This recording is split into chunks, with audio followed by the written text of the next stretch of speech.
여러분 안녕하십니까, 송강입니다. 지난 시간에 이어서 보에 대해서 들보에 대해서 설명을 드리도록 하겠습니다.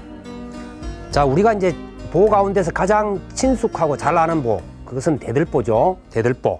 중심이 되는 큰 집이거나 작은 집이거나 할 것 없이 이 대들보는 반드시 있어야 되고, 또 뭐 어떤 경우에 아주 그 대들보가 생략되는 경우가 아주 드물게 있기는 합니다. 드물게 있긴 한데 그것은 목탑식 형식이라든지 이런 경우에 한해서고, 사람이 기가는 그러한 경우에는 큰 집이거나 작은 집이거나 대들보가 반드시 들어간다, 이렇게 보시면 됩니다. 그래서 중심보다 이렇게 이해를 하시면 되고, 종보는 뭐 앞에서 여러 차례 설명을 했습니다만은 대들보 위에 다시 올려지는 보를 종보라, 마루보라 그랬습니다. 가장 높은 곳에 있는 보다. 그리고 집이 좀 클 경우에 소위 뭐 7량집, 뭐 9량집 그렇게 이야기를 합니다만은, 집이 클 경우에 대들보하고 종보 사이에 다시 보가 들어가는 경우가 있습니다. 그러니까 보가 3단으로 올라가죠. 이럴 때 중앙의 보를 중종보, 그렇게 이제 표현을 합니다. 그 다음에 태보, 태량, 아까 그 주심포에서 보면서 대들보보다 아래쪽에 태보가 걸린다, 그렇게 말씀을 드렸죠. 그 다음에 이제 그 충량이라고 하는 그 보가 있는데요. 이것은 팔짝집이나 우징각집에서만 보이는 것인데, 대들보가 이런 식으로 갈 때, 이런 식으로 지금 진행이 될 때 여기에 직각으로 걸리는 보를 갖다가 충량이라 그럽니다. 이것은 이제 일단 낮게 걸리는데요. 같은 높이는 아니고 약간 낮게 태포처럼 이렇게 걸립니다만은, 이 부분은 역시 보완하기 위해서 걸리는 보다, 그렇게 이제 보시면 되겠습니다. 그 다음에 우미량 그 수덕사 대웅전에 있는 것이다, 그렇게 설명드렸죠. 속꼬리처럼 생겼다. 자, 지금 보시면은 천장에 이렇게 휘어져서 내려오는 보를 하나 볼 수 있습니다. 저것은 수덕사에 가면 여러 개가 이렇게 저렇게 이제 저 위치에 이렇게 쭉 있습니다만은, 저걸 우미랑 소자 그 꼬리 밑자 이래서 속꼬리를 든 듯한 형상으로 쳐져 있다. 그래서 고려조하고 이조초 맞배집에서만 거의 대부분 보인다, 이렇게 이제 보면 되겠습니다. 그래서 위도리하고 아랫도리 사이를 구번나무로, 본래 구번나무를 사용해서 저것은 겁니다. 그 다음에 이제 귓보라고 하는 것은 팔짝집이나 우징각집 이런 집에서 규모가 아주 클 경우에는 추녀가 지나가는 모퉁이에 귀고주라 해서 고주가 서는데, 이때 태보와 같은 높이로 걸리는 보를 귓보라 그러고, 이제 맞보라고 하는 것은 걸물이 굉장히 넓고 크거나 또 중층인 경우에는 태보가 생략돼 버리고 대들보가 들어가는 자리가 굉장히 깁니다. 그런데 대들보가 이것을 정확하게 하나로서 될 수가 없는 입장입니다. 그럴 경우에는 중앙에 높은 기둥을 하나 세우고 그 위에서 보길이 만납니다. 이것을 맞보라고 그렇게 이야기를 합니다. 아주 집이 넓을 경우에 그와 같은 경우가 된다, 이렇게 이해를 하시면 되겠습니다. 자, 그러면 이제 이 대들보, 보를 갖다가 들어 올려야 되는데, 전통적으로는 이것을 그 물레를 돌려서 올립니다. 그래서 물레 돌리는 것은 그 물레라고 하는 근래 나무로 된 것이 해체도 했다가 조립도 했다 하는 게 있어요. 그 집 지을 때 쓰는 게. 그러면 여기에다가 지지대 두 개를 이렇게 걸어서 줄을 길게 튕기면은 그것이 지렛대 역할을 합니다. 여기에다가 이제 볼을 목도를 해와서 걸어두고는 여러 사람이 그 물레의 손잡이를 잡고 돌아가면은 올라가는 것이죠. 지금 보이는 것이 지금 물레를 돌리고 있는 모습이고, 이 물레를 돌림으로 인해서 서서히 대들보가 들려 올라가는 그와 같은 기구입니다. 그 물레라고 하는 것은. 그래서 저것을, 글쎄 요즘에는 뭐 여러 가지 기계화되어 있는 기구들 뭐 이런 것들을 쓸지 모릅니다만은, 근데 이런 큰 나무들이나 이런 것들은요, 짐짓 그런 기계를 다루다 보면 사고가 나는 경우가 더 많아요. 실제로는. 사람들이 편한 걸 자꾸 추종하다 보니까 큰 사고를 일으키고 그런데, 대들보 같은 건 엄청난 무게거든요. 그러면은 그것이 예를 들어서 뭐 기중기 같은 이런 그 기계가 그걸 매달아 가지고 휙 가는데 잘못해서 한 바퀴 돌아버리면은 이때까지 올려둔 기둥이고 뭐고 다 무너지는 거죠. 그래서 사실 이런 것들은 시간이 좀 걸리고 힘들지만 저런 전통적인 방식이 사실은 굉장히 안전하고 제목도 또 상하지 않고 여러 가지로 좋은 점이 많습니다. 우리가 너무 무슨 뭐 과학이다, 기계화다, 뭐 이런 걸 가지고 자꾸 너무 좋아하는 경우가 있는데요. 좋은 점이 있으면 항상 그만큼의 단점이 반드시 있는 법입니다. 우리가 불법을 공부하면서 반드시 알아둬야 될 것은 좋은 점이 열이면은 나쁜 점도 반드시 열이 된다는 거죠. 이 이치를 모르고 좋다고 괜히 너무 정신없이 하다가 나중에 그 열이라고 하는 좋지 못한 것이 왔을 때 꼼짝없이 당해버리는 거죠. 그래서 이것이 이제 어리석다는 겁니다. 어리석다는 것이 무슨 글자도 모르고 무슨 학벌이 낮고 이런 걸 어리석다고 하는 게 아니죠. 세상 이치를 잘 모르고 자기 생각으로만 생각하고 나는 이렇게 행운하다 이렇게만 생각하고 있어서는 안 됩니다. 우리가 뭐 짧은 역사 속에도 그런 거 많이 보지 않습니까? 좋다고 높은 자리에 올라가더니 그저 나와서는 사람 얼굴도 못 보는 그와 같은 일들도 많이 보고 그렇지 않습니까? 그래서 좋은 것과 나쁜 것 이것은 반드시 같은 비례로 따라다닌다는 거 이거 알아야 되고, 편리한 것만큼 또한 위험성이나 불편함도 동시에 가지고 있는 것이라는 것을 이런 전통적인 기구나 이런 것을 통해서 우리가 한번 생각해 볼 필요성이 있는 것이 아닌가 이렇게 보여집니다. 이게 이제 그 물레로 들보를 올리고 나면 주두 위에 놓고 거기에 이제 내진주, 말하자면은 중앙에서 가운데서 받쳐질 기둥이 이제 내진주라 그러죠. 그것을 세우고 그러고 난 뒤에는 들보와 다시 연결을 시키는 것이죠. 그래서 주두와 연결되는 그러한 보머리를 보면은 이렇게 좀 파져가지고 두툼한 보가 가다가 갑자기 이렇게 파내가지고 자꾸 그 다음에 머리처럼 튀어나왔죠. 우리가 생각할 때는 저게 뭐 저렇게 파냈으니까 충격 주면 뚝 부러지겠다 이렇게 생각돼서 저렇게 파두면은 저거 힘을 받나 이렇게 생각하지만 그렇지가 않습니다. 이 목재들의 결구법은 그 지름을 가지고 측정하는 게 아니고 전후 좌우 상하로 다 물리면서 힘을 받기 때문에 그것만 가지고는 힘을 측량하지 않습니다. 그래서 서로 밀고 서로 물리고 하면서 힘을 받기 때문에 그런 걱정은 전혀 안 하셔도 된다 이렇게 이제 보시면 됩니다. 지금까지 목재 건물이 와르르 무너져서 사람 죽었다는 이야기 없지 않습니까? 그처럼 서로 물고 있으면은 끄떡없는 것이 이 목재의 결구법입니다.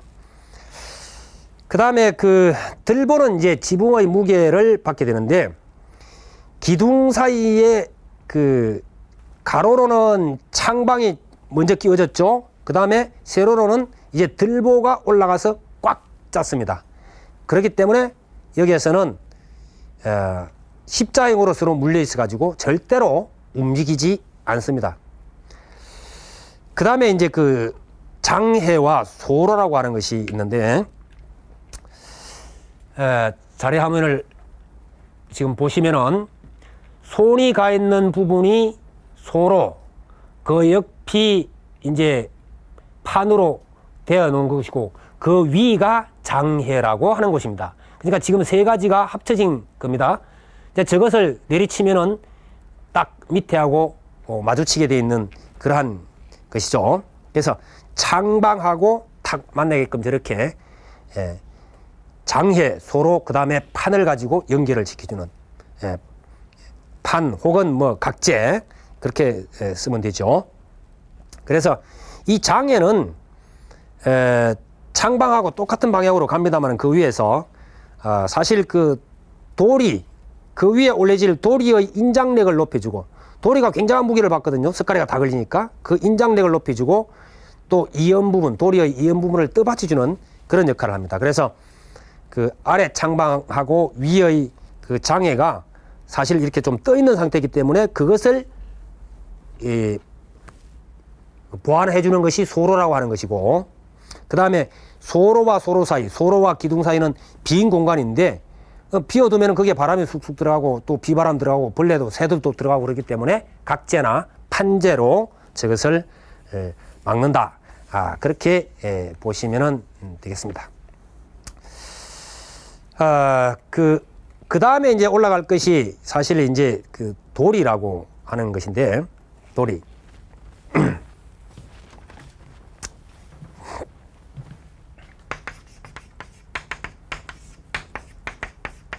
네.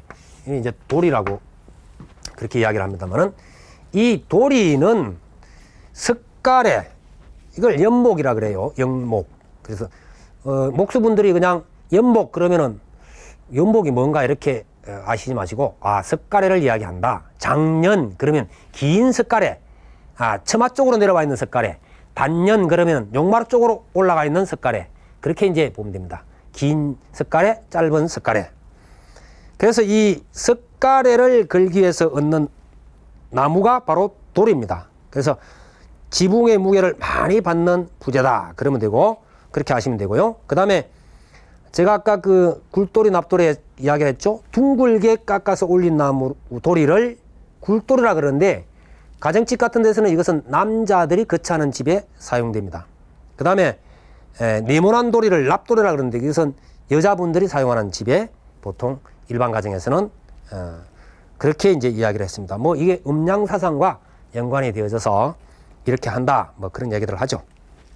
그 다음에 그 도리 자체는 사실 나무가 긴 나무를 구해서 쓰기가 어렵지 않습니까? 그래서 사실 도리는 좀 길지가 않고 짧습니다. 그 대신 그 들보의 목 부분에서 도리하고 도리가 연결이 되고, 그 다음에 연결되는 부분은 나비장 형식으로 서로 결합시킨다. 이연 방법은 제가 앞에서 말씀을 드렸죠. 그래서 나비장 방식은 다시 한번 그려드리자면은 이러한 식으로 해서 결구될 때, 결구될 때 이것을 말하자면 나비장 형식이다. 두 나무가 이러한 호명에서 딱 다시 나비장 그 목재를 집어넣어서 결구를 시킨다, 이런 이야기죠. 뭐 저런 방법, 이런 방법들은 뭐 여러 가지가 있습니다.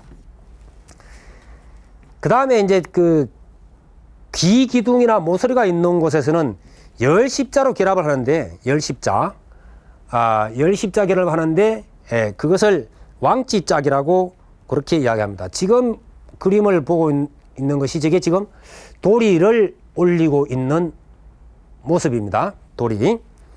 그 다음에 이제 처마가 꺾여서 굽어진 곳을 그걸 회첨이라 그러는데요. 아주 고약스러운 곳이 있어요. 그러나 이런 회첨 같은 것을 대목이나 이런 분들은 아주 잘 처리를 합니다. 그래서 여기를 장혀를 꼽고, 장혀, 그 다음에 나비 은장염 혹은 열장엽, 한쪽 나무가 한쪽으로 들어간 그걸 열장염이라 그랬죠. 그렇게 이제 결과인데 그 위에다가 도리를 얹는 것이다, 이렇게 이제 이해를 하시면 되겠습니다. 그 다음에 이 도리가 얹히는 곳이 몇 곳이냐에 따라서 3량집이다, 5량집이다, 7량집이다, 9량집이다, 그렇게 이야기를 합니다. 그래서 3량집 그러면 도리 형태가 어떻게 걸린다, 이렇게 이제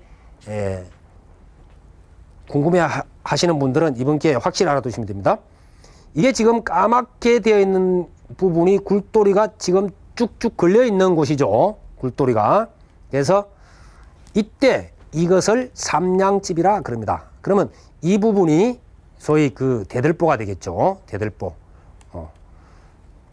그 다음에 뭐 이걸 나중에는 이제 뭐 대공이라 하는 부분이 있는데 대공 이렇게 이야기합니다. 그래서 도리가 세 곳에 이렇게 걸려 있죠. 그 다음에 이 도리가 5곳에 걸리게 됩니다. 이 그 홀수로 가죠. 한 곳, 두 곳, 세 곳, 네 곳, 5곳. 이렇게 대들보, 종보. 그렇게 됩니다. 이게 이제 보는 대들보, 종보. 그 다음에 중간에 이것은 동자주, 짧은 기도는 동자주. 그리고, 대공.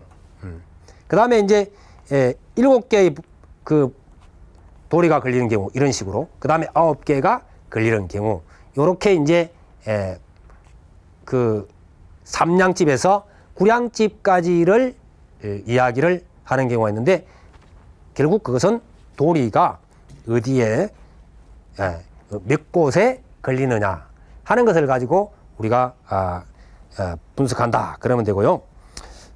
제가 이제 앞에서 그 이야기할 때 주심도리, 외목도리, 그 내목도리까지는 이게 이제 제가 설명을 해드렸는데, 지붕의 중앙에 걸릴 때 그걸 중도리라 그러고요. 중도리. 자, 여기서 보면은 외목도리, 주심도리, 중도리, 역시 여기도 여기까지는 중도리입니다. 그래서 뭐 상중도리, 하중도리, 이렇게 이걸 중도리라 그러고, 상중도리, 하중도리 그렇게도 설명하고, 종도리, 이런 식으로 도리의 위치를 우리가 읽어 나가기도 한다 하는 것을 말씀을 드립니다. 그래서 저러한 식으로 짜임이 되면서 위에 이제 석가래를 계속 받아서 기둥으로 연결시키고 지붕의 무게를 합리적으로 아주 잘 지탱하게끔 되어 있는 것이 바로 이 돌이다. 그렇게 이해를 하시면 되겠습니다. 오늘 여기서 마칩니다. 여러분 성불하십시오.